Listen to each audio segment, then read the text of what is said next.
Let's hold it to start. All right, there we go. Honey and water? Yeah, I could do that. Let's see.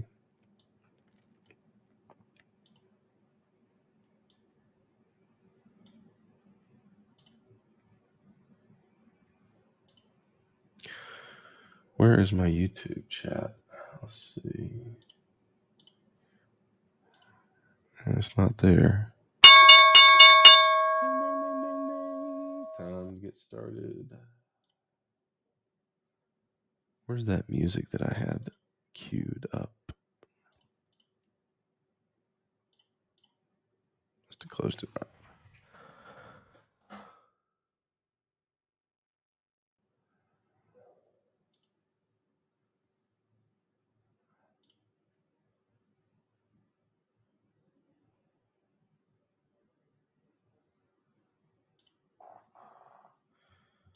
Trying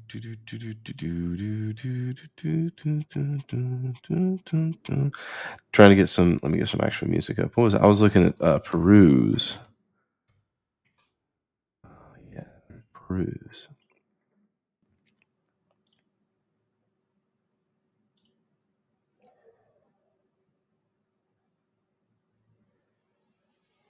They coming through?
What's everybody?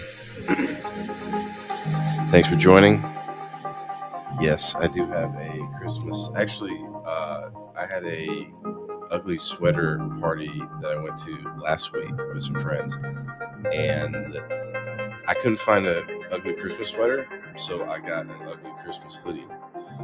So this is my Christmas hoodie with the reindeer and everything. So yeah, I'll actually wear a hoodie.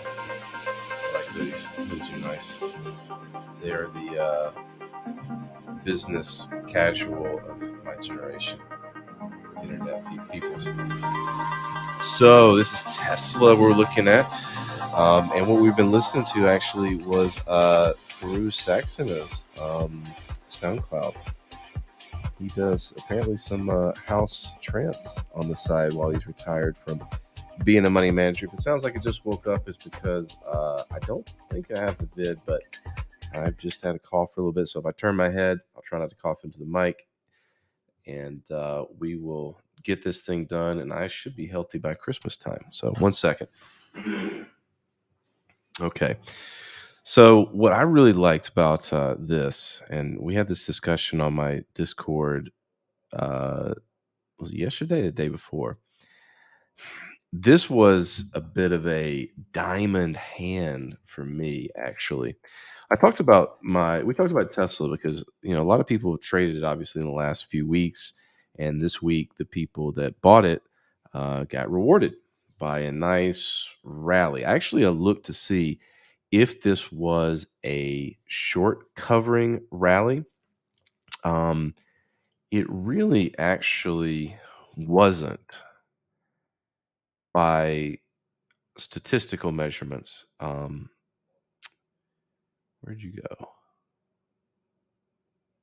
Did you not save? Hold on. Oh, hold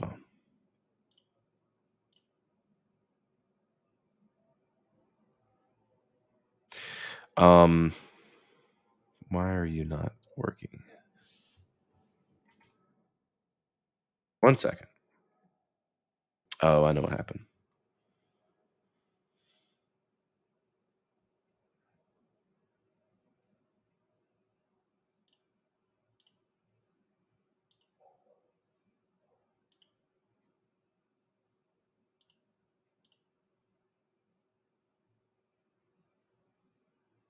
I'll worry about this later. So, yeah, we're live. This is not a short squeeze. I looked at the short volume. Actually, let's do this on FinViz. 1 second. So, for Tesla,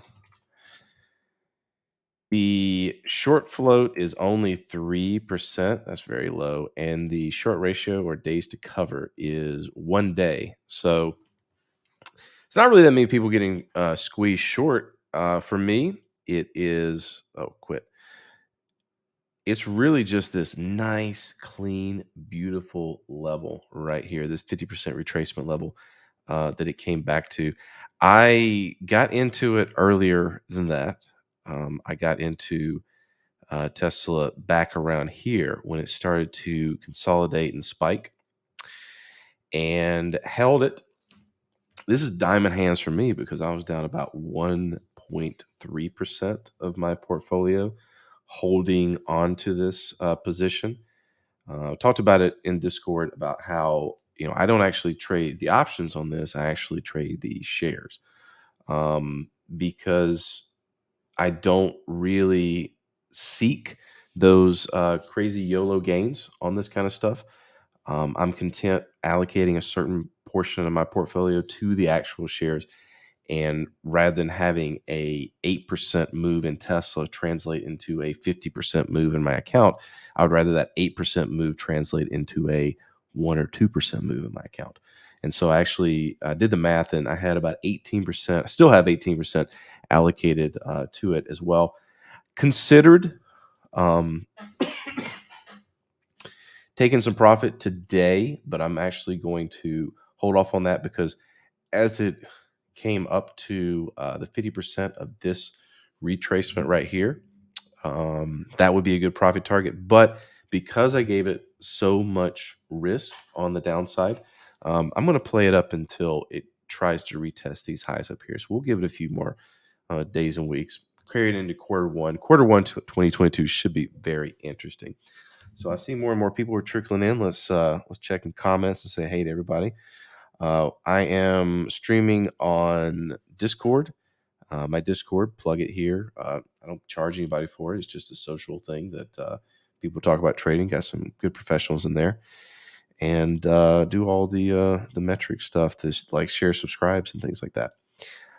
If you're catching this later, hey, what's up? What do I think about Matic? We're going to talk about that, Josh. 1 second. Ooh, man, a voice is something that you really don't appreciate until you start losing it. Actually, so speak kindly today. All right. So yeah, I want to talk about Matic because Matic was actually the big leader of this crypto rally that we've had in the last 2 days, and that's going to be definitely on the chat box. Hey, what's up? Yeah, I'm watching the trading view chat. I'm watching the YouTube chat, all that kind of stuff. If you have things you want to look at, just let me know. I will give you my honest opinion. It's just my opinion. I don't know the future. I just get lucky by using what I use more often than not. Actually, 42% of the time, I'm right every time. So let's see. So yeah, Tesla was the big winner this week. Still holding on to that. Let's see. Let me go back to my show notes and see what we're going to talk about. Excuse me. I'm trying not to do that. Yeah, that was the first thing I want to talk about was the Tesla, the 50%. When I was looking at this and I was in sort of the uncomfortable phase of the trade, because I don't think I'll rehash what I've said this before. I used to think that one day I've been doing trading for about a decade now. I used to think that one day I would become so confident that nothing in trading, no trade would ever bother me. That I would have a system that I believed in so strongly that I could just set it, walk away, never worry about it. And that day it just never seemed to come until finally I read this interview by a trader who said that every good trade made you a little bit uncomfortable. And so I just learned to be comfortable being uncomfortable. So in the uncomfortable phase, I think it was probably in last week's live stream when I was looking at this. The thing I expressed was I really was looking forward to this 50% level, which matched up almost perfectly with the January high of 2021. And the only thing that worried me was that sometimes or oftentimes it will hit that level and breach it just a little bit. And of course, that's what it did. It on Monday of this week, yeah, Monday this week, opened up, slammed down, got a bunch of people in it short, and then just rocketed up off of that. If you made money today on it, that's great. But the real level to get in was, of course, well, the level to get in was Monday, but last week was also now in hindsight a good level, even though it was sort of jumping that level a little bit. But it was also just a retest of the past all-time high. And that right there is a nice solid hold of that. I think you have very good reason to be bullish on Tesla going into 2022. So I think we're probably going to retest the high, and we'll see what happens from there. So yeah, that's been pretty good today. So on the crypto front, I just see a sea of green. One of the leaders here was Matic, and I was talking to oh, I need to share this on the DeFi Discord that I have been trading on. Jen, you need to join that Discord. And hold on, let me share that out right there real quick, and I'll be back to this because I was talking to somebody. See, hold on.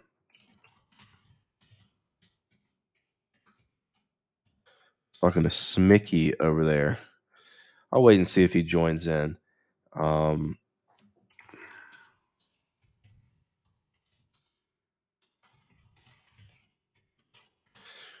Yeah, because Matic has been sort of the leader. Matic started kicking off December, earlier this week, whereas the cryptos have been kind of lagging behind.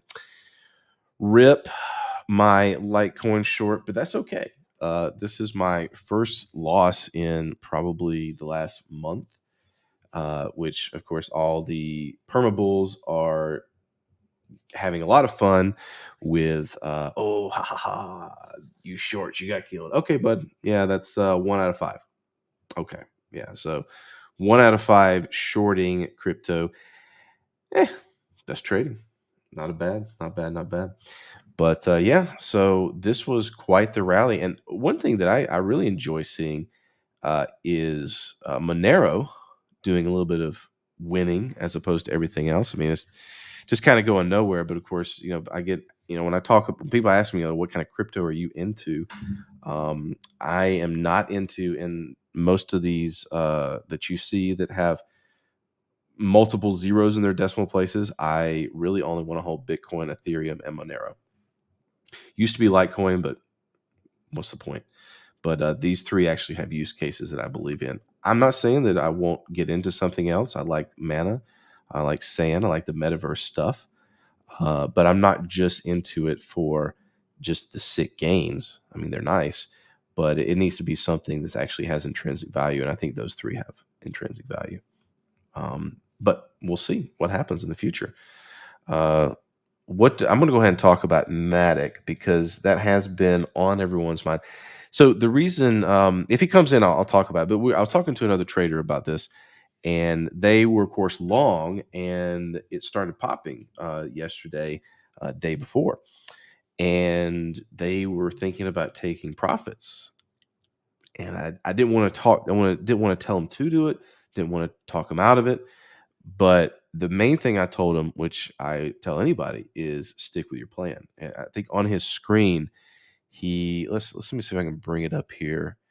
I want to see 1 second.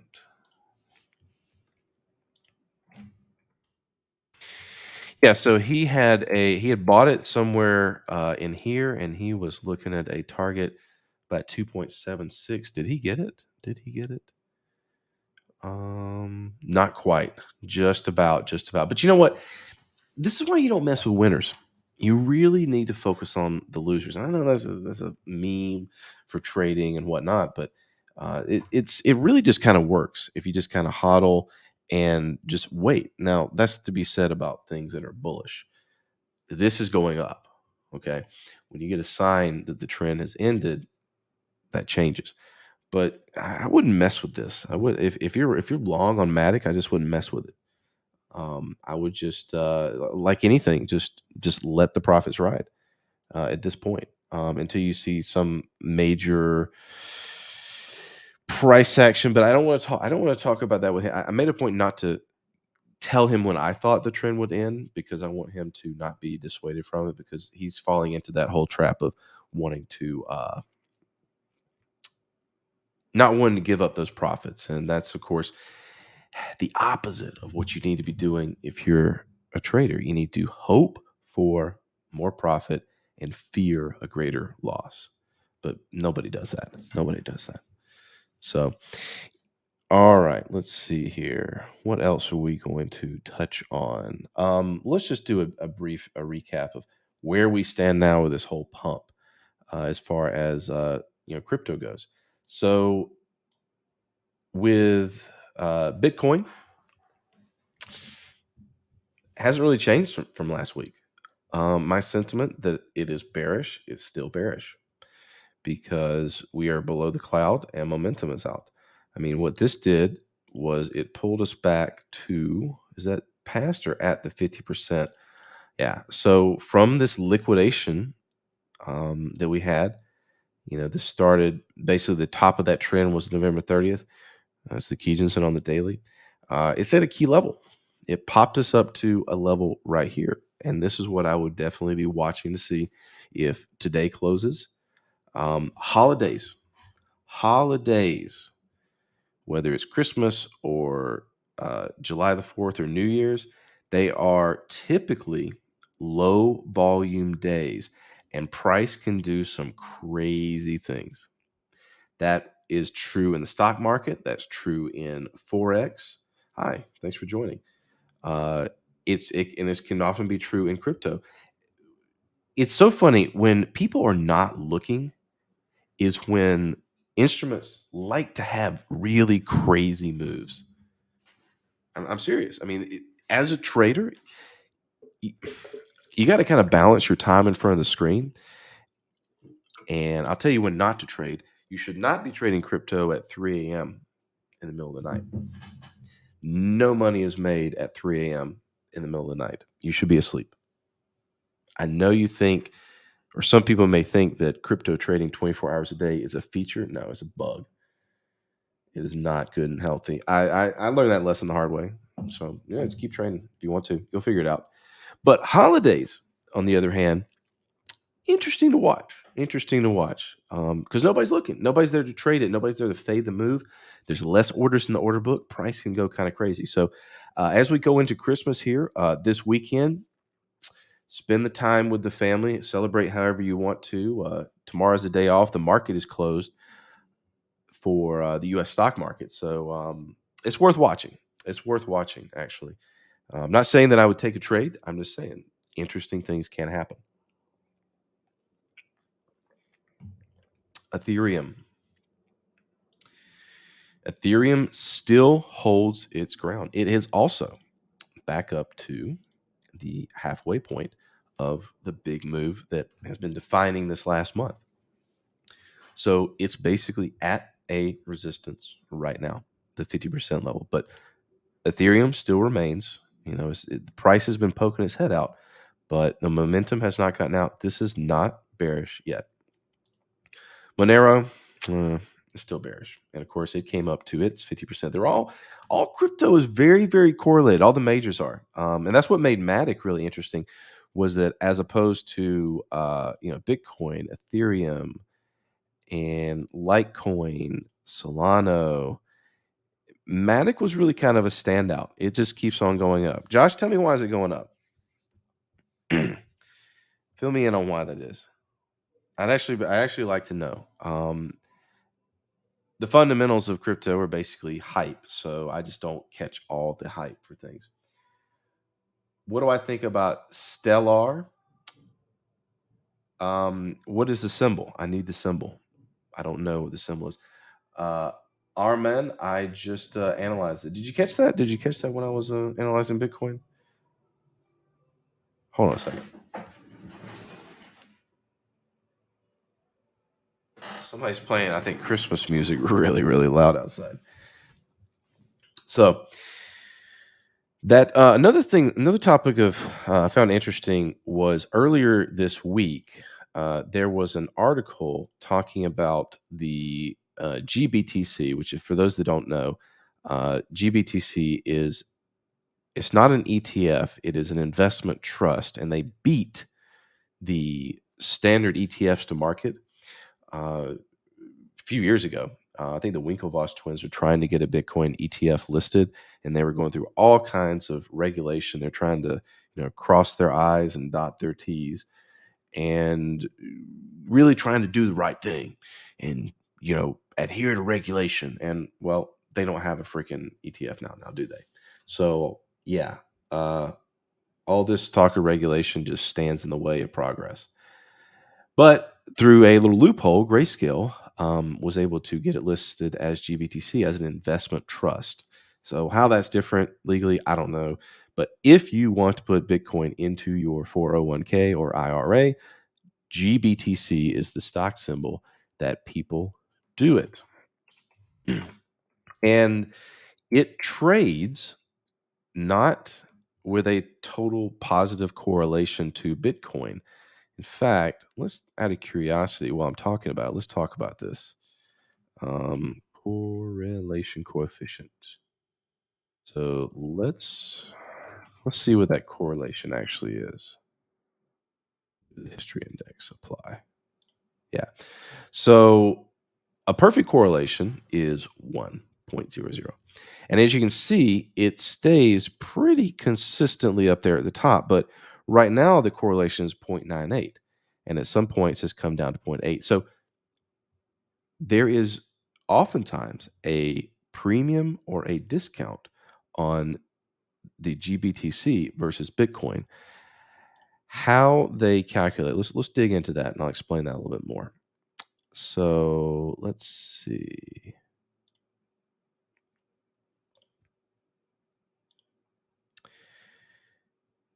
This is the BTC per share, and so what I think it should be is a 1 here would be a 1. So instead they have 9.3. So right. So right now, according to this article, which was earlier this week, the equivalent of if it was 1-to-1 Bitcoin, the value of Bitcoin to the share would be 43.77. So earlier this week it was 21.3%. Let's see if we can get this data and see what it is today. It's a paywall. 1 second. So GBTC premium. Let's see. Okay, here we go. So as of today, it's actually at a discount of 18.94%. So what does this mean? How do we make money off this? Well, I think that a lot of people are looking at this metric for a potential of mean reversion. And in that, I think what they're looking for is basically it come back to zero, where it's a positive correlation. In other words, it's at par. And you can see how it does track Bitcoin pretty consistently. Actually, let's do it top to bottom. Yeah, there we go. On the daily. And line this up. We don't need that correlation coefficient. So the moves, I mean, it does have a definite positive correlation, but this is what people will use to put in their portfolios. Now, do I believe that the mean reversion is a strategy that you can use to say that, oh, this is actually a discount? Let's see how much we can see. Come on. Can you give me 3 years? Give me 3 years. Okay. So let's look at that chart right here. Let's zoom this in. So, okay, let's try this again. Okay, so its inception was 2017. For the most of its life, especially in the 2017 bull market of Bitcoin, it traded at almost a 132% premium. And then for the most part, it's traded a premium until now. So if we just look at this chart, just let me ask the question. Do you see any properties of mean reversion? In other words, can you see where it likes to come back to the 0%?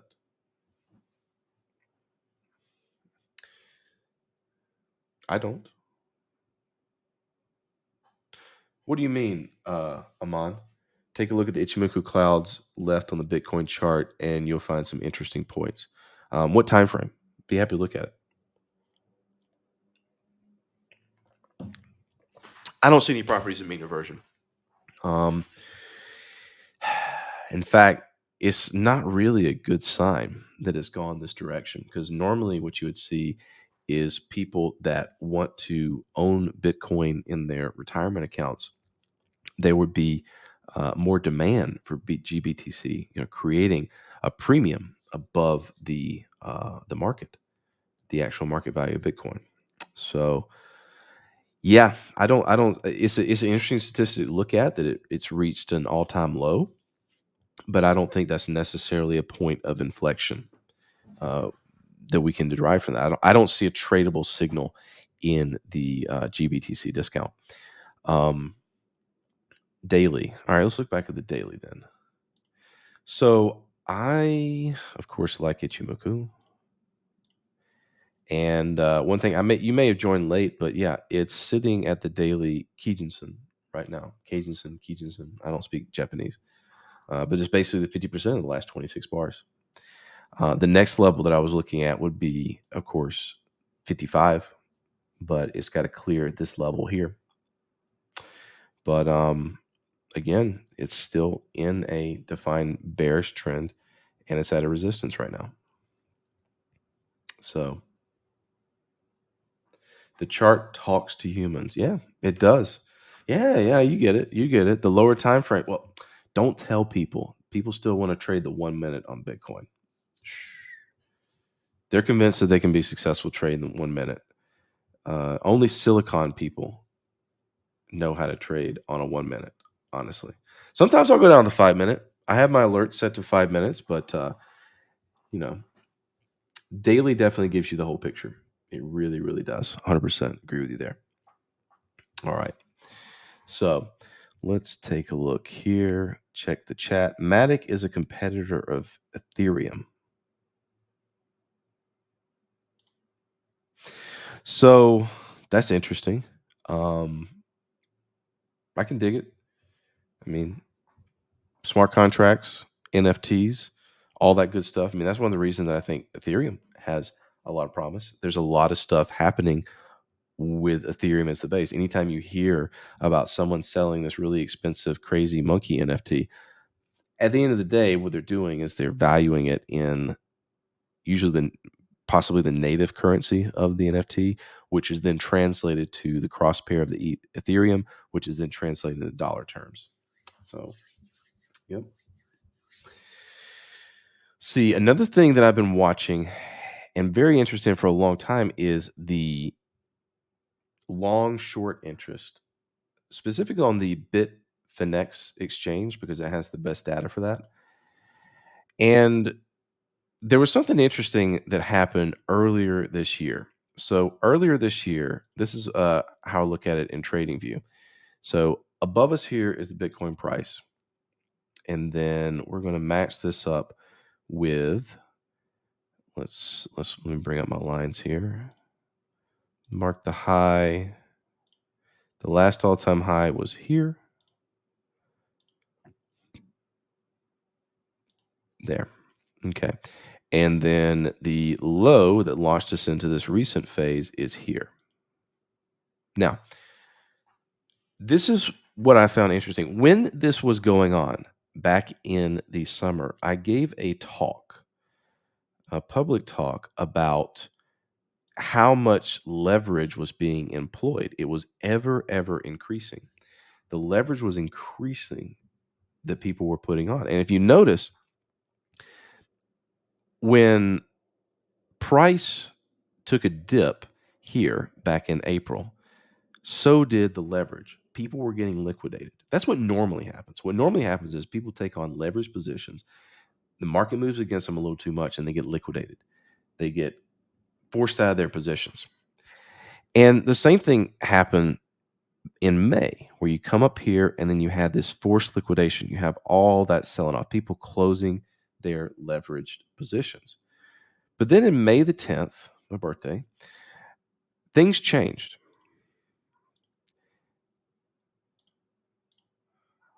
Let's mark that.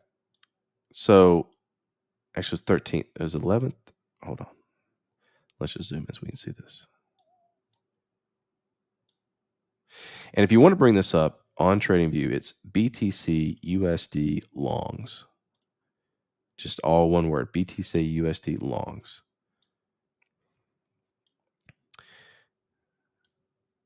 Sometimes a little hard to match up. There we go.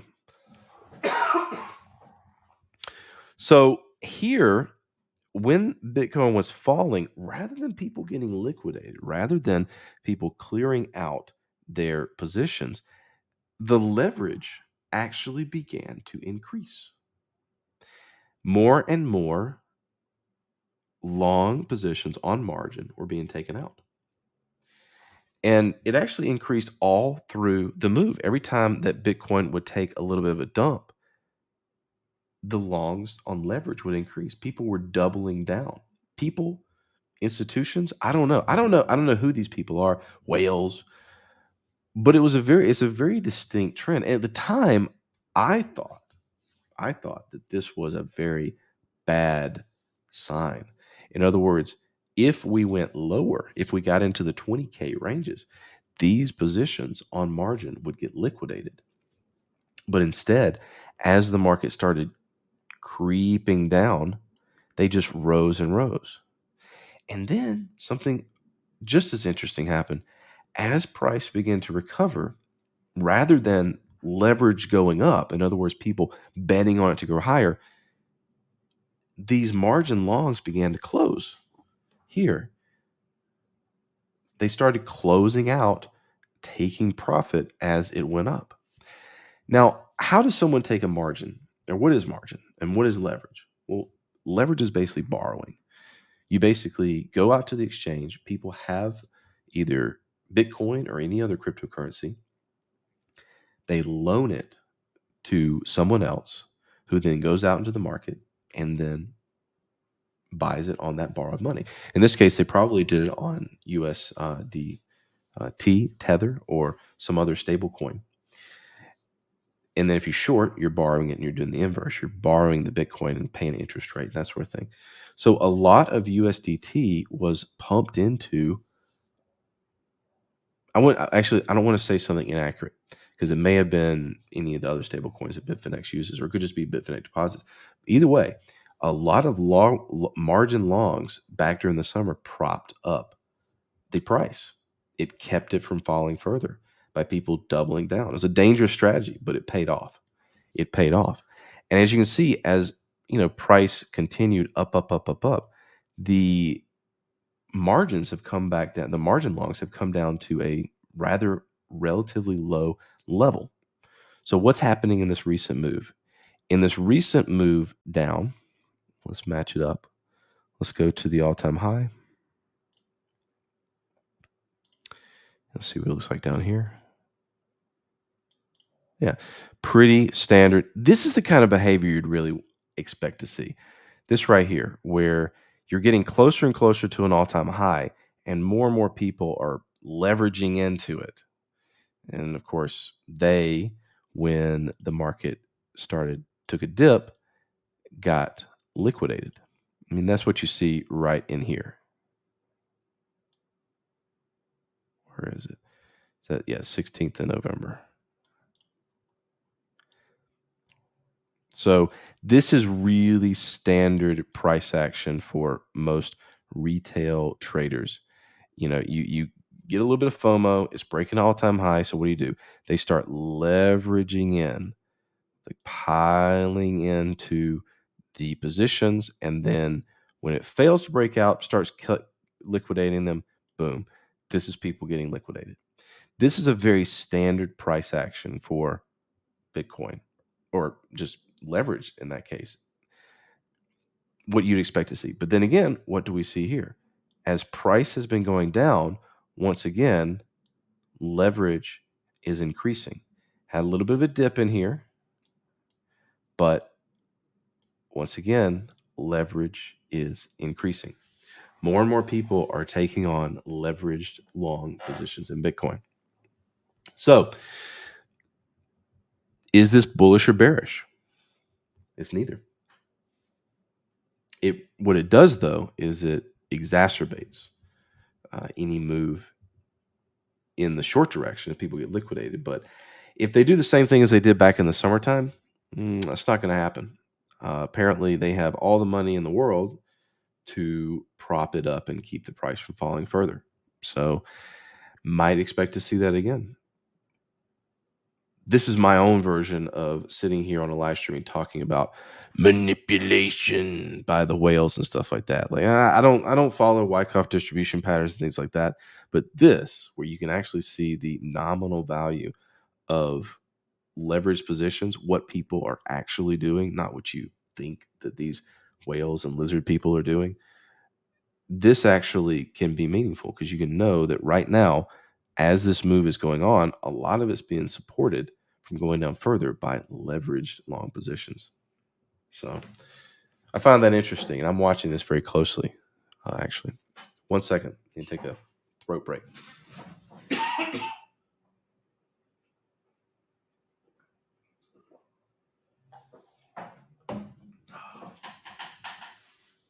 Okay. So Matic is good because Ethereum gas fees are too damn high. Yeah, I know that's an issue. So what are the what's the comparison in gas fees uh, with Matic versus Ethereum? Educate me a little bit. While you do that, let's go back to the notes.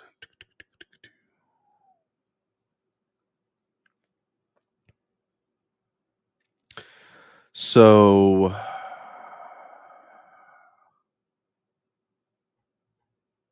I really just wanted to talk about those couple things. I did want to talk about stock swing trading because some people had asked me about it. Oh, we're going to talk about options. Okay, so we're going to talk about stocks and stuff right now. So if you have anything you want me to look at before I move on, crypto related, post it in the chat. As I said, I give my opinion, just my opinion. Also, now that we're midway through, going to go ahead and plug. I run a Discord. It is not a premium Discord. I don't charge people. It's just a trading community for people to talk about their trades, and I share all my trades. When yes, I share all my trades, 99% of them, not the dumb ones. I tend to keep those to myself actually, and they don't win. So, any recommendations for a new trader like me? I'm struggling to make money consistently, and I've lost a ton of money in the past 2 years. Any strategies, books, videos you would recommend? Thank you so much. Okay, so MJ, I'm going to invite you to come on my Discord and talk with me just like everybody else does because, this is a very common question and your questions might help someone else. And I've been trading, well, I think I've got things back. I started trading back in 2011. Let's just talk about your thing because this is a good topic. I like to talk about this kind of stuff. So I started trading back in 2011. Let me bring this up. I started trading Forex. Okay? And Forex is an interesting thing. It came about before crypto, and people liked it because, again, like crypto, it would trade 24 hours a day, which not necessarily a good thing, as I said earlier. And let's see, where was it? Around December. Yes. So this is a weekly. So I've been trading for about a year, and I had this strategy where I would buy into a instrument that was going down a little bit, and then as it went down a little bit more, I would buy more, usually double, and then if it went down more, I would buy double of that.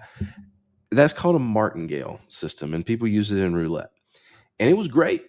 It made me a lot of money until winter of what was it? Yeah, it must have been 2012. 2012. And as you can see, I was in the pound dollar. There was some blizzard over, Great Britain, and their economy was shut down. That's what the news was telling me was why the pound was going down. It kept going down and down and down and down and down. And at the end of the day, I finally just had to. I almost took up smoking. Like I almost like I somebody offered me a cigarette, and I tried to take it for stress relief because I was down probably about 15 grand, I think, something like that, until I finally just cut it because I had to save the account. And that was my trial by fire about a year into it. And I sit here a decade later, I would never do martingales again. And I do make money consistently. But my first 2 years, I didn't make money. I didn't come back to break even. My overarching advice to you would be keep going. For real. I know that there's a desire from a lot of people. A lot of people ask me, what books can I read to get good at trading? And I ask not quite the apples to apples question, but would you read a book to get better at riding a bike? No, you just got to ride the bike and fall down and get back up and get your balance straight. Trading is about experience. I've started to notice more in the last few years because I started getting out. I mean, trading is a very solitary profession. I'm in my office right here. I don't have any employees. I don't have any coworkers. So I started getting online and talking to people more, socializing more, and that's why I run, my community and things like that, is to talk to people and help. And I got my motto in the thing too. I want to be the person that I needed to meet 10 years ago. And what I would tell myself 10 years ago, going through a loss like that, was keep going. Don't do that again, but keep going. So I think you should really, one of the key things, and I'm even guilty of not following this, but if you can, you're going to be a step ahead above everyone else. Take logs. At least keep a journal. At least sometimes if I'm really slacking on my spreadsheet based logs, I at least make notes and I take logs because you need to learn from your mistakes. That's what it's all about. Do more of what works, less of what doesn't. And so there's books out there. I think Trading in the Zone. Uh, since you ask, let's see.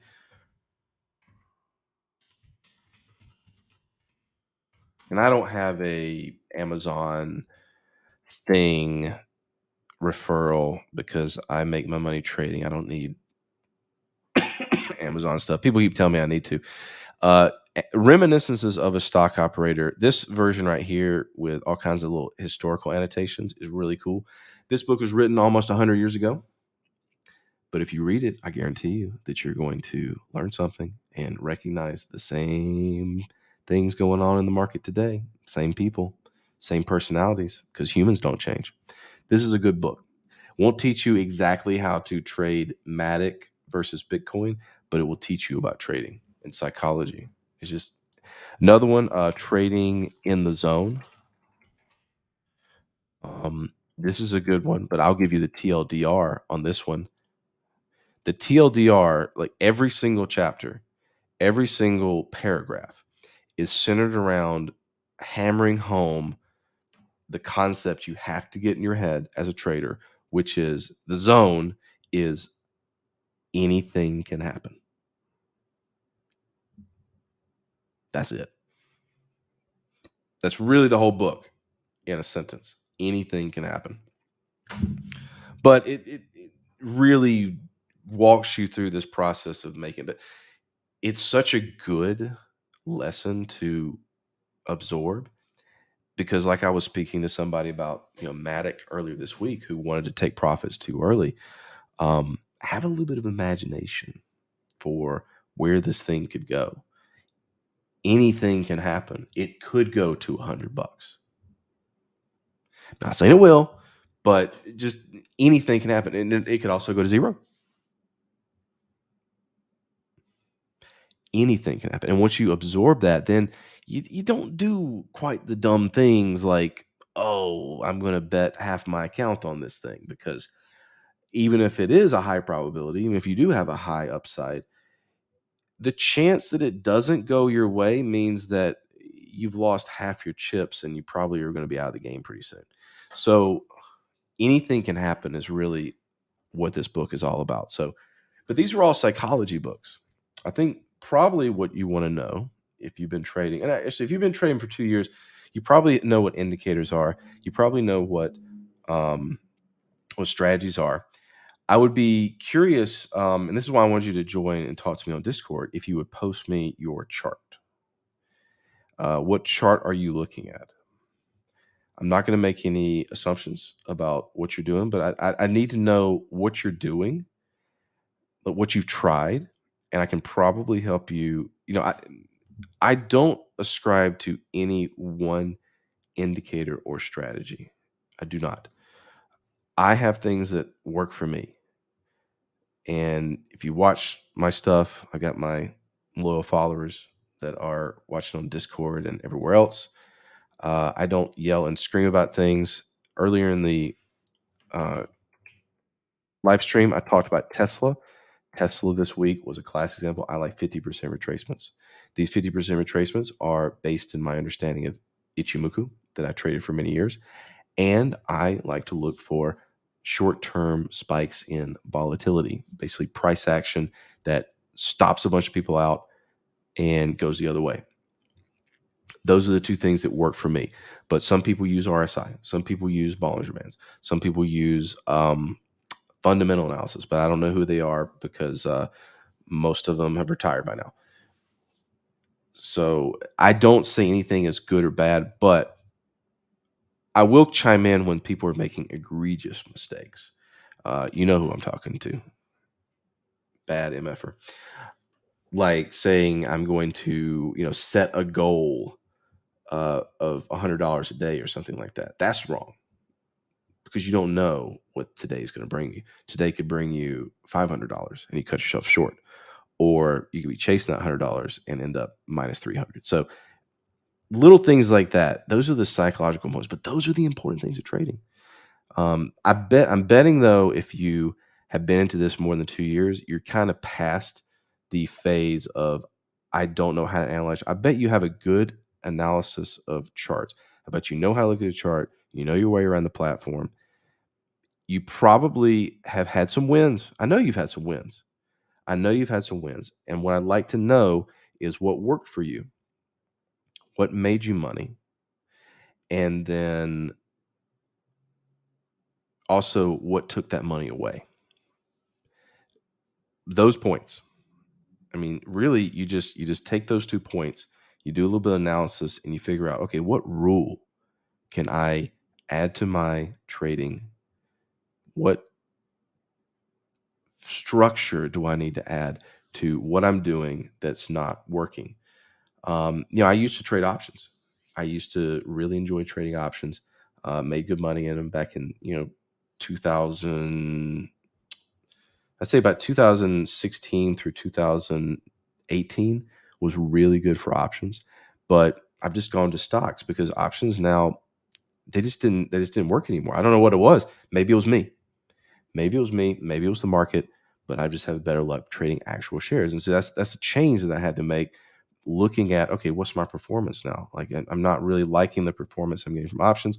I feel better trading shares.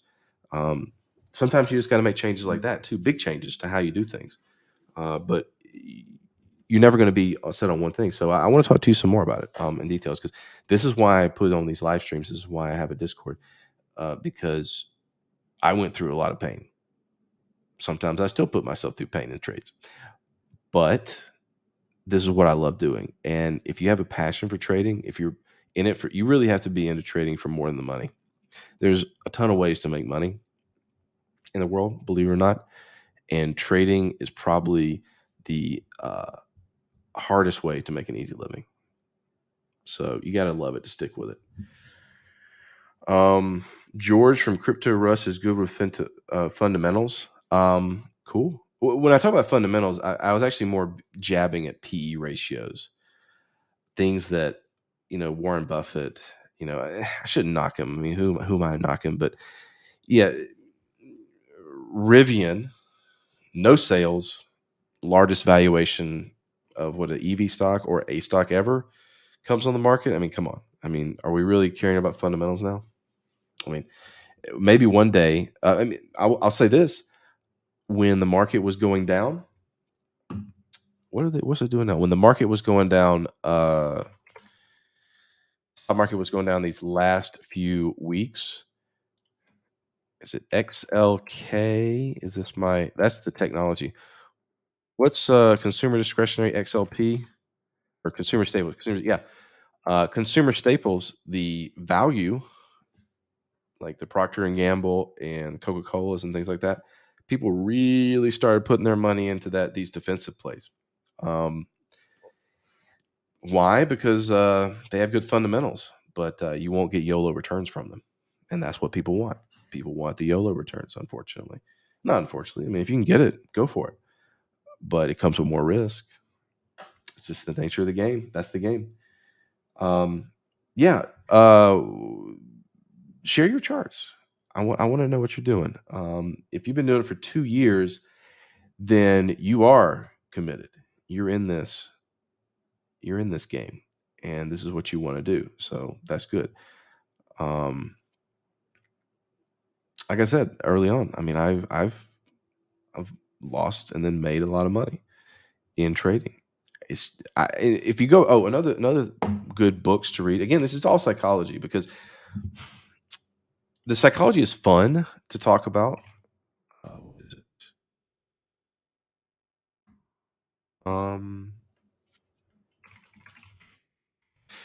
this guy needs to make a market wizard for crypto, and he'd make a bunch of money selling that book. Actually, I don't know if he would make money selling the book, audiobook, or the Kindle version, because yeah, Market Wizards by Jack Swagger. He's got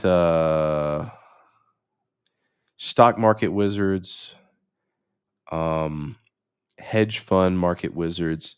It's basically just interviews with traders and fund managers, and I like reading it. And one thing that not all, but several of these interviews have in common is that they blew out accounts early on. They lost a bunch of money early on. I'm not saying that you have to be a successful trader, but it definitely hones you into a better trader. Because if you were to just jump into the market, I always say like the worst thing that can happen to a new trader is winning. That's the worst thing that can happen. Because what happens if you give wins to somebody that doesn't know anything about trading and they just buy something and it goes up? Well, then they're a genius, or at least they're going to think that. And they're going to double, triple, quadruple down because, oh my God, they found their calling in life and they're super smart. And that ends badly. Worse than if they would have started off as a loser and been like, oh, wow, this is hard. I'm going to tread carefully and wisely and strategically. That's how you want to start. You want to start as a loser, as a trader. You really do. It's really good. Let's see. Let's check any questions and things like that because we're coming up to 5 o'clock. I usually try to give about an hour. Could you talk more about ETFs, please? Yeah, ETFs. So let's look at the sector analysis. So be a little more specific, Mila. What ETFs are you talking about? Specific ETFs or ETFs in general? Because I think ETFs are really good for the average investor to invest, like in your IRAs and things like that. I've talked about this before. You may, if you saw me through the channel, you probably came through me by sector rotation. I've done some videos on sector rotation. Um, Here's another book, Trading with Intermarket Analysis. So this is the book on trading sector rotation using ETFs by John J. Murphy. I'll be honest with you. I have done my best to analyze it and study it, and he makes some very compelling cases of cycles that have happened through history. One second. Like for instance, how oil tends to peak before the stock market, and talks about the bond stock correlation. But these last few years, I'm not saying all these correlations have gone out the window. They've just been taking a nap. They're kind of sitting on the windowsill. They haven't really fallen yet, but they're not really. I'm losing this analogy, so I'm gonna abandon it. What you would expect from the sector rotation model,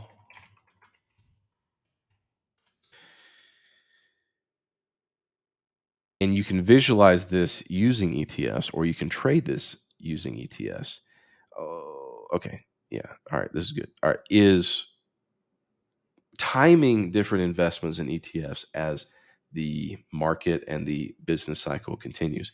And so, in theory, like I said, market tops, energy, oil tends to precede market tops. That's what you'd be looking for. And then, as the market begins to decline, if you enter a bear market, the things that start to overperform are consumer staples and healthcare and utilities, dividend payers, things that people need, they're going to use anyway. They're not going to stop, even if people lose their job, they're not going to stop buying toothpaste. They're not going to stop, getting sick, and they're not going to stop paying for their electricity. So that's the theory behind why these become defensive things. And then at market bottoms, financials and real estate start to lead. And so if we look at the rotation, I haven't done this in a while, but let's take a look at the last 3 months. So this is from December, usually around 60 days, 60 trading days. So that's October. Yeah, that's good enough. So from October through now, communication services, that'd be AT&T and Verizon. Yeah, they've been getting killed. Technology, the thing that's really throwing off the ETFs right now or the sector rotation is technology. It just keeps winning, inexplicably winning, and discretionary. Like when these two things are leading, technology and consumer discretionary, that is a growth phase. That's a market bottom phase. So if you're going on these, you would actually make the assumption, just on the theory, that we are at a market bottom. So are we at a market bottom? No, we're at all-time highs. So that's why I follow it. Maybe the correlations will come back, but right now they're not. Or we're about to enter another leg of this big bull market, and all the FUD is completely wrong. Rather specifically, Mila says SPY, VOO, and QQQ. Remind me what VOO is. That's something. Is that just the Vanguard version, or is that the equal weighted? Jen, what's the equal weighted thing? Because that's okay. I like trading stocks and options, but I want to set aside 50% of my money and invest in something safe. That's what I'm interested in SPY. Okay, so a couple things on that. Thank you, RSP. Number one, kind of a little pet peeve of mine, safe. I don't know what that means. I know what high risk is. I know what high probability is, but safe is sort of one of those terms in investing and trading that doesn't really mean anything, because in order to make returns, I mean, you can do safe is treasury bonds, which are right now not paying a yield that is, by some people's estimations, a negative real interest rate. So if you put your money in something safe, you're actually losing money to inflation. So that's what safe is. And used to, you could put money into bonds and it would be safe because you're not going to get much appreciation, but you won't lose much. It'll basically help you keep pace with inflation. So in the world we live in now, there's really nothing safe. So let me just get that out of the way, because I don't like that word. Now, is there a very long and distinguished track record and ample history and evidence of dollar cost averaging into SPY or any other index ETF? Yes.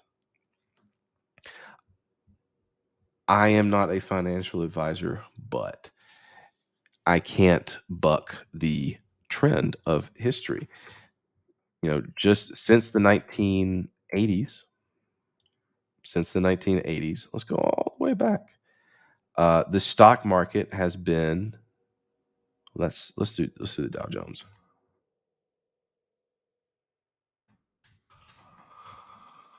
You guys already know this, but come on, what is that symbol? DJI.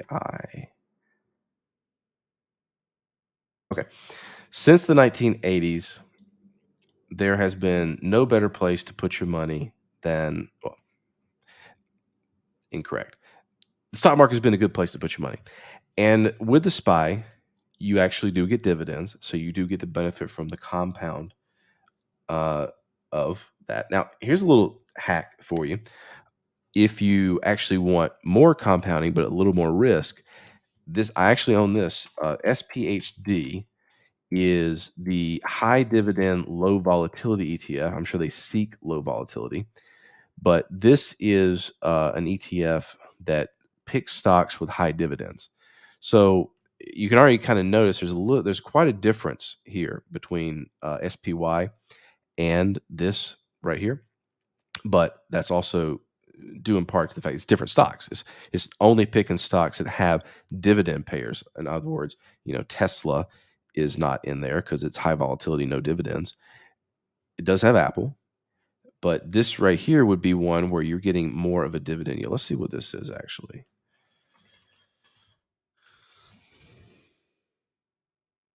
So SPY is really something that if I wanted to put somebody into it and say, I'm not going to look at this for 10, 15 years, yes. Yeah, buy shares of SPY and forget about them or dollar cost average into it. The yield, in other words, dividend you're getting is about 1.3. You don't want to really you're not trying to make your money off the yield in this at 1.3. You're trying to, tie yourself to the market basically. But SPHD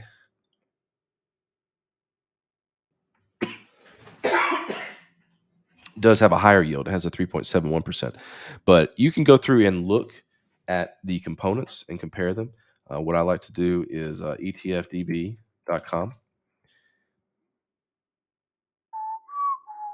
What? Hold on. ETFDB. All right, Google. There we go. I did that. Huh. I guess maybe I typed that in wrong. All right.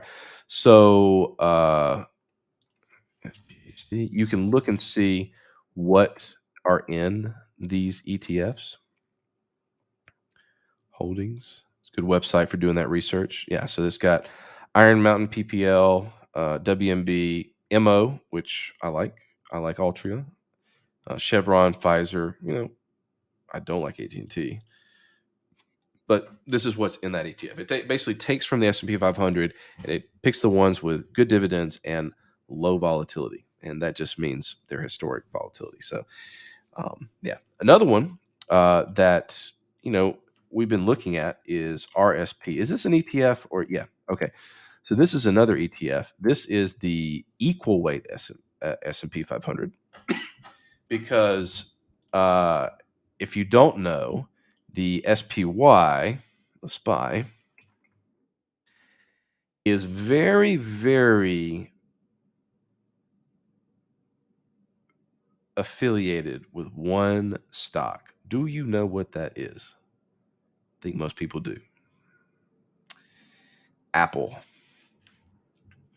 The SPY is kind of manipulated in a way. It's manipulated to go up. That's a good way to put it. And a lot of that's because it's gotten very, very heavyweight tech, especially over the last couple of several months, few years. And when Apple moves, as it has in these last 2 weeks, Apple's been coming off of a new all-time high, and that has really, you can see it minute by minute, tick by tick, if you're looking at both Apple and the S&P futures or the SPY. It has this incredible gravity that moves the price of the SPY, and that's due to its weighting.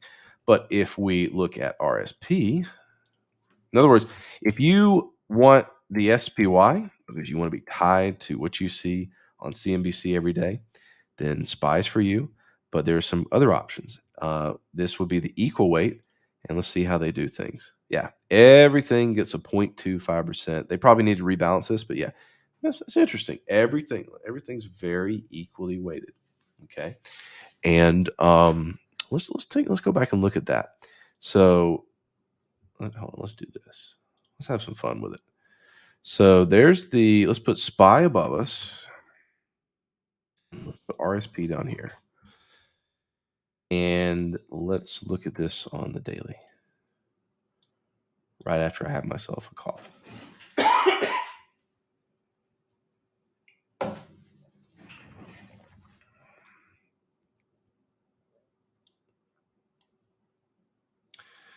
So looks very similar. Let me line it up. Yeah, that's lined up. Different highs and lows. Let's see what we had here. So from the November 22nd down to here, 5.2%. Let's see, from November 22nd, from the high to the low on the RSP was 6%. So it was actually an exaggerated move. Okay. Because I'm probably betting that the tech stocks were holding things up. Oh, wait. I'm getting my highs and lows messed up. I went to December 3rd. So 5.3%. Yeah, about on par. So there's an idea for you. Oh, this pays a dividend. Hold on. Let's see what's the dividend yield on the equal weight.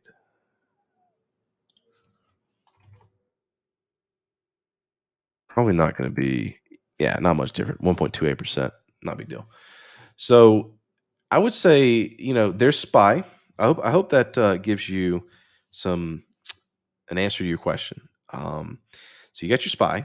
That is the S&P 500 as you see it on the ticker.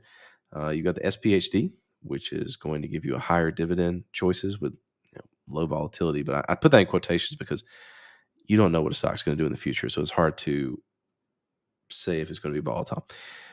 And then you have RSP, which is the equal weighted. And that's going to basically remove a lot of that undue influence that's going to come from tech. So I would do look at those. And as far as QQQ goes, I mean, that's the NASDAQ. Another thing is, hold on, IWM, which is the small caps. And this is basically growth. And of course, this took a major hit in this last quarter coming off this high. This was a big loser in growth, down about 12%. But it's also had one of the best rallies in the last few. Didn't really go anywhere, but coming off a pandemic, let's see, from the low up to, let's just say, March, is 143% off the low. I know it's off the low, but let's see. So from March to March, let's see what the SPY did in that time. I don't know the answer to this. I'm curious. From March to March, mid-March, yeah, right by here, 82%. Yeah, about what I would expect. So high risk, high reward. Small caps, they can move a lot quicker. So that's another option for you. So yeah, I would say look at maybe do a little bit in each of them. Do your SPY, your SPHD, your IWM, which are your small caps, and what was the other one? RSP, which is your equal weighting. And then you're tied to the market. I mean, the stock market's going to do what it's going to do, but you don't really have diversification because you're all stocks. But it gives you a couple more options than just playing that. And you can do basically what the people in your 401k do for you, which is let you click the little box, small cap, high growth, high risk, blah, blah, blah. Things like that. So let's wrap it. Don't believe small caps will do well in 2022, parentheses, COVID. So you think COVID's a big deal, huh? Do you think COVID's a big deal? I think I have COVID right now. Maybe. I don't know. This is about as sick as I've been, though. I'm joking. I hope I don't, but I'll go ahead and give my opinion. I think that we're going to have the Omicron Autobot variant here on people's mind for a while until it isn't. And then about, springtime, getting close to summer, we're going to get another variant. And then people are going to blame the stock market going down that week on that variant. And then a few months later, we're going to have another variant. And this is going to go on probably through 2022, maybe into 2023. Variants will be blamed for FUD. Meanwhile, the market's just going to keep going higher. Actually, I'll let you know in January. I was very confident that 2021 would end higher than 2020. I was very confident coming into this year. Said as much to some people, and people would be like, really? But reasons. Well, I mean, we came off of a decadal crash of greater than 30%. Those things only happen once a decade, basically. We had it. I'm long. Going into this year, 2022. Do we have another live stream before the the third? Oh wow, that's Christmas Eve, or excuse me, not Christmas Eve, but New Year's Eve. Actually, that'd be a good time to rehash and talk. I'm gonna maybe write something up for what I think 2022 is going to hold, but we'll save that for next week. I'm optimistic about 2022. but I'm not full on YOLO long 2022. I was full on let's go 2021. It really just depends on how the first quarter goes. It really does. The reason I brought this up before, I've been trading for about a decade now, so I've seen things. I've seen some shit. And what this year reminded me of was another post-election year back in the before times, before COVID, back in ancient history. The time of 2017. This is what this year, 2021, reminded me of. And then in that first quarter of 2018, you had this big, crazy blow off top that was followed by a crash. And then a very, very challenging year to trade. Not saying it's going to happen because it happened before, but I've seen a lot of things that make my experience, when I was talking about earlier, trading is about experience, have made them sort of, click on. But I'm not making videos about how the market's going to crash because man, I really don't like those people. I mean, I'm jealous. I'm jealous that they have, hundreds of followers because they predicted, 12 out of the last 2 crashes. But when I want to make a bet, when I say things, I'm doing things to make money. And so I'm trying to do it when it's going to be right, not just every day to get people scared, to get them to watch my stuff. I'm a trader. I'm not a whatever, one of them. Anyway, let's see how quarter one goes. So that's what I think about that. That was a tangent. Let's go through the comments and see.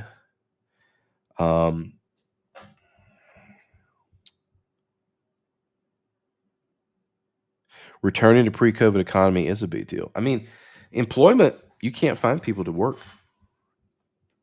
Everybody I know that works in some kind of service or any job cannot find people. I mean, if people want jobs, they have jobs. The economy is rolling. I mean, go outside and get in traffic in rush hour. It's pretty pre-COVID, if you ask me. Just one of those, walk outside, it's cold, LOL, global warming. But still, I mean, look around you. I mean, these major market shocks like COVID, they actually mean something. Like that something happened. 2008, something major happened. You had structural collapse. COVID, you had the economy forcefully shut down for a month, and a lot of people's minds were very much affected by the fear of it. These are things that actually lead to these decadal crashes. And the cycle of human nature is that, we're already kind of tuned into the COVID fear. We're pretty much exclusively COVID fear right now. It's going to take something else to come along. So anyway, let me read the comments. So you missed all the live. Well, it should be recorded. So go back and watch, or try to join, or join and ask. Okay, the question is, do you trade VIX or VXX for volatility? I trade neither. I'm not saying that it's not good to trade. I analyze the VIX. In fact, we have a resident expert, Vixteen, on the Discord that loves to chart the VIX. The VIX is a very powerful tool for timing the market. But we're getting late into the day, and I've done that before in other live streams. Join again, and we'll talk about that, or read some of her comments in her post. Actually, she's Happy Cloud. Oh, she's got numbers at the end of it. I can't remember, but she talks about the VIX on here on Trading Be More. I wish she would post more. Actually, how do you know you had COVID? I'm just saying that. I'm hoping I don't. I just had a cough. I can still taste. I can still smell. Don't have fever. Don't have chills. Maybe allergies. I don't know. Let's see. I'm sorry, Jen. The probability analysis. I don't have the brain cells left for that. We'll talk about that some other time. So, anything else I didn't talk to? Any final things to look at that are easy and I can just glance at and don't have to think about probability? because I need to prepare like a segment for that. So, okay. Oh, Shib. Shiba Inu, it actually did hit my target on my half profit, but the remainder is coming back.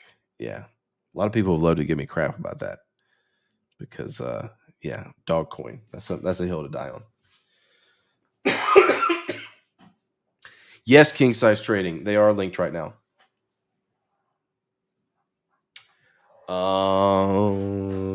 Did not 1 second. 1 second. 1 second. 1 second.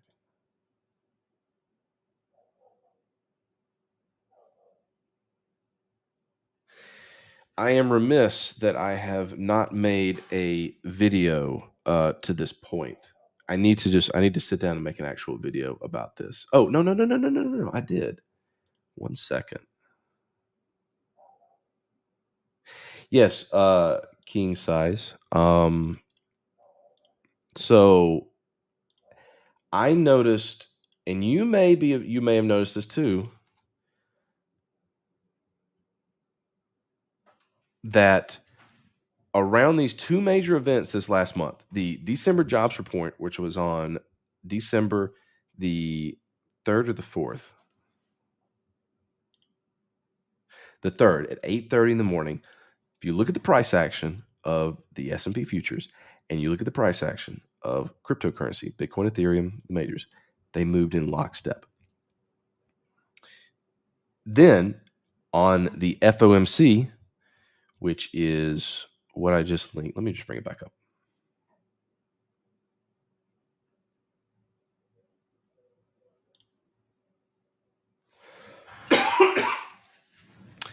When you had the FOMC, was this on the 17th? Or was that Wednesday? No. That was.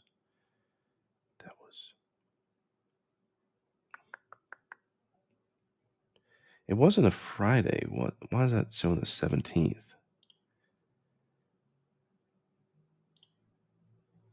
I thought it was the 15th. Anyway, so when the Fed met, oh, hold on. Let's see if I still have it up.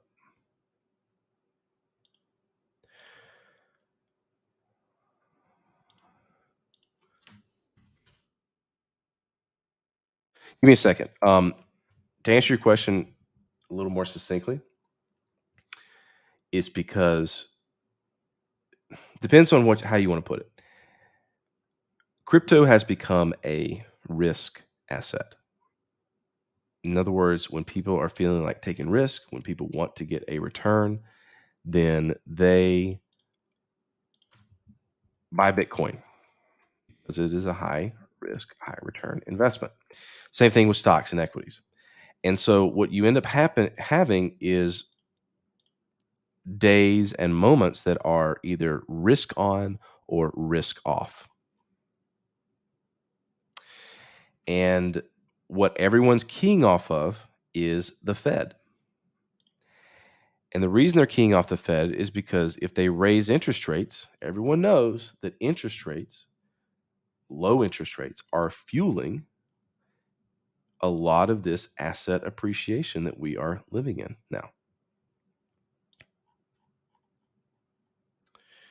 Where is the 15th? Or was it the 6th, 17th? It must have been the 17th. Why am I thinking that it was a...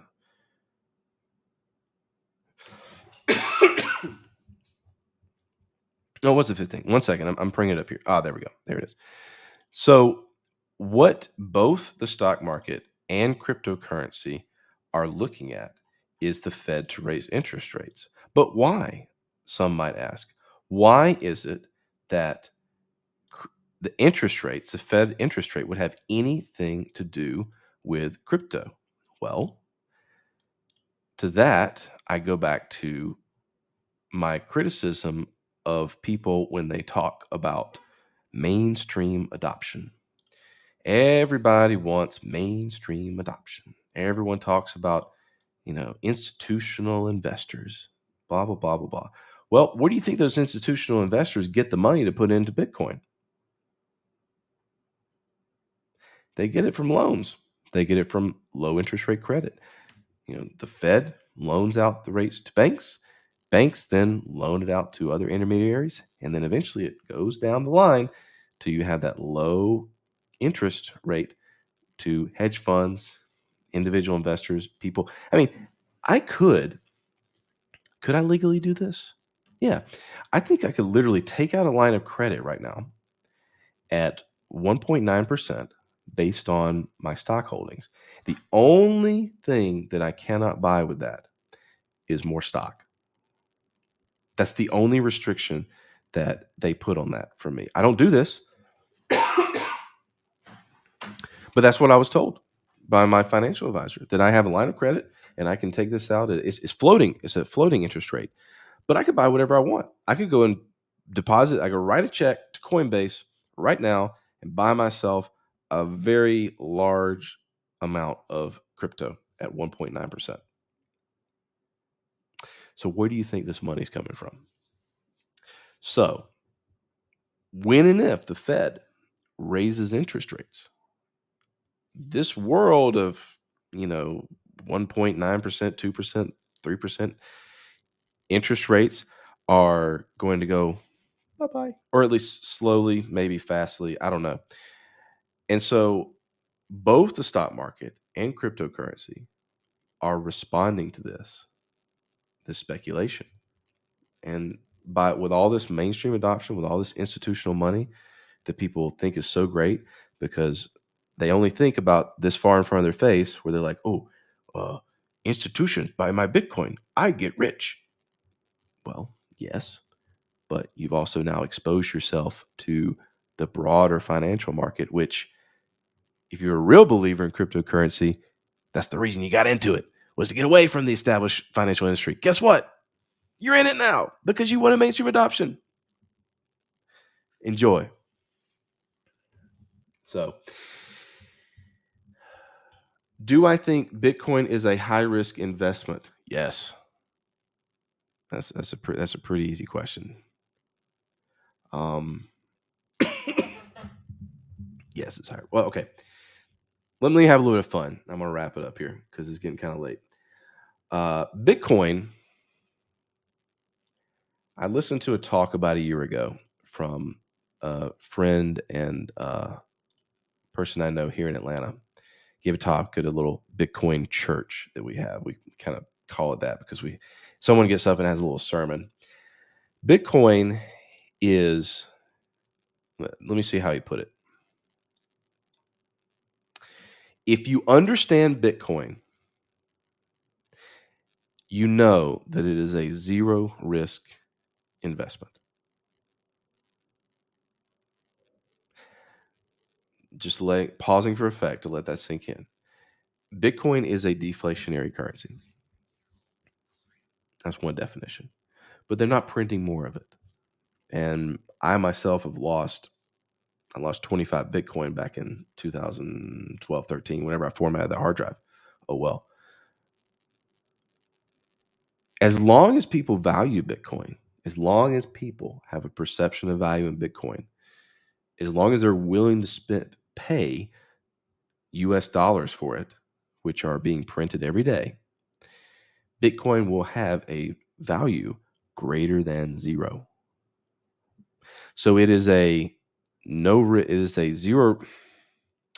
I don't like the way to put it, but it's a no risk investment. In other words, it's never going to go to zero. Bitcoin will never go to zero. Somebody will pay you $1 for that Bitcoin just for the fun of it, to have it, right? Now, is Bitcoin high risk? Yes, because Bitcoin has had not one, not two, not three, but 4 events in its history, and I've seen them all, where it went down anywhere from 75 to 90% from its all-time high. That's what I'm looking for now. I'm always looking for that. And that's why when people were bugging me to buy it at 64,000, I was like, not interested. And they tried so hard to convince me that this is the future of money. This is, the only thing that's going to have value. Hyperinflation, dollar going to go to zero. Blah, blah, blah, blah. Okay, cool story. If it went from 60 to 300, I know at some point I could buy it for 40K at some point. So I'm not particularly interested in buying it at these prices. I'm just not.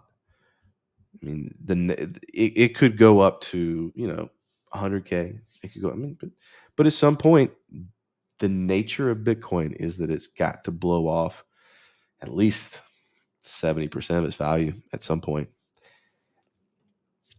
It's a speculative asset.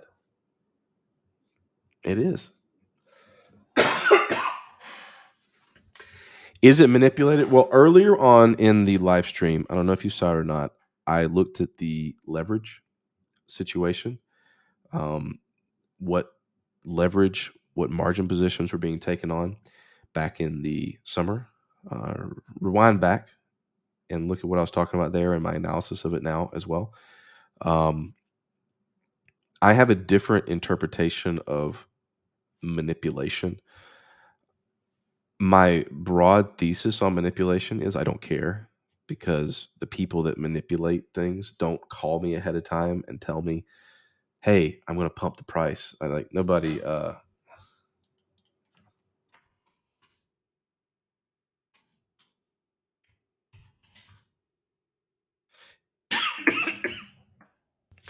Nobody calls me and tells me ahead of time that they're going to buy or pump it. Like, I don't believe there's that guy with the fake face sitting behind the screen. I think that if you're a new trader, you personalize everything. You think that everything is about you. You don't realize that you are the market. And so I think the story of manipulation is very compelling. It's very interesting to people, but it doesn't make me any money to worry about it. Now, I will look at data like the open long positions and margin positions, and then try to make some sort of a speculating position based on potential liquidations.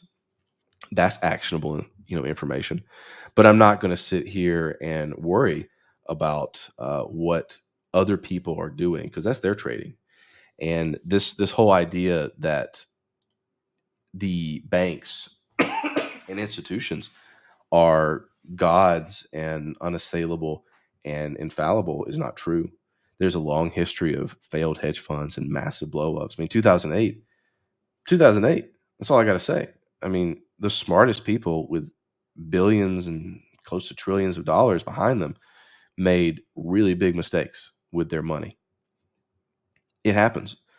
The people that make up these institutions, these whales, these blah blah blah, they're still humans. They still have emotions. They still they still have their girlfriend or boyfriend break up with them. They still like to drink a little too much. They still like to gamble. They're human, and so I, as a trader, just have to be a little better than they are, and so can you. So I don't worry about manipulation. I mean, yeah, there's people out there doing shady stuff to make themselves money. Aren't you looking for an edge? If not, you should be. That's what this game's about, finding your edge, not worrying about what other people's are, because they're not going to tell you what their edge is. They're not going to give that to you. Okay. Voice is gone. Thanks for everybody to join us. Have a great Christmas. Get yourself an ugly Christmas hoodie or holidays, whatever it may be. Kwanzaa, Hanukkah, if it's not over yet. Happy holidays. Trade wisely. We'll see you guys next week.